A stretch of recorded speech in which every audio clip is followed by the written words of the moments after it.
श्रीहित प्रेमानंद गोविंद शरण जी महाराज वर्तमान समय में भक्ति मार्ग के एक प्रखर स्तंभ हैं। वृंदावन की पावन रज में रहकर वे जिस प्रकार से श्री राधा नाम का प्रचार कर रही हैं, वह किसी दिव्य लीला से कम नहीं है।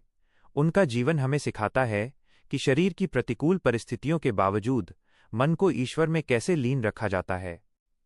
त्याग और संन्यास का मार्ग।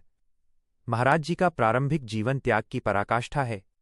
बहुत कम आयु में उन्होंने घर का त्याग कर दिया और संन्यास धर्म को अपनाया। वाराणसी के घाटों पर उन्होंने कठिन तपस्या की। कहा जाता है कि वे केवल आकाशवृत्ति जो बिना मांगे मिल जाए पर निर्भर रहते थे।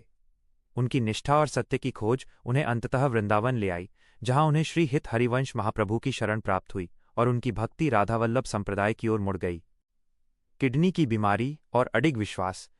महाराज जी की सबसे बड़ी लीला उनका शारीरिक कष्ट और उससे ऊपर उठकर उनकी मुस्कुराहट है।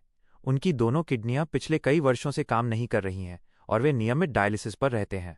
चिकित्सा विज्ञान के अनुसार इस स्थिति में सामान्य दिनचर्या कठिन होती है, लेकिन महाराज जी प्रतिदिन सुबह 2 बजे उठकर पद यात्रा परिक्रमा करते हैं और घंटों सत्संग देते हैं। यह उनके भक्तों के लिए एक चमत्कार और अटूट विश्वास का उदाहरण है। सत्संग की महिमा। प्रेमानंद जी के सत्संग की मुख्य विशेषताएं निम्नलिखित हैं।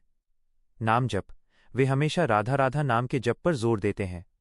उनका मानना है कि कलयुग में नाम ही एकमात्र सहारा है। ब्रह्मचर्य और सदाचार। वे युवाओं को इंद्रिय संयम और चरित्र निर्माण की सीख देते हैं। सरलता। वे धर्म के गूढ़ रहस्यों को बहुत ही सरल भाषा में समझाते हैं, जिससे आम आदमी भी जुड़ पाता है। लीला का सार। प्रेमानंद महाराज की लीला केवल बाहरी चमत्कार नहीं, बल्कि आंतरिक शांति की लीला है।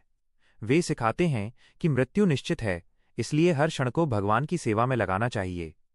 उनके पास आने वाला हर व्यक्ति, चाहे वो बड़ा राजनेता हो या साधारण मजदूर, उनकी ममतामयी दृष्टि और स्पष्टवादिता से प्रभावित होता है।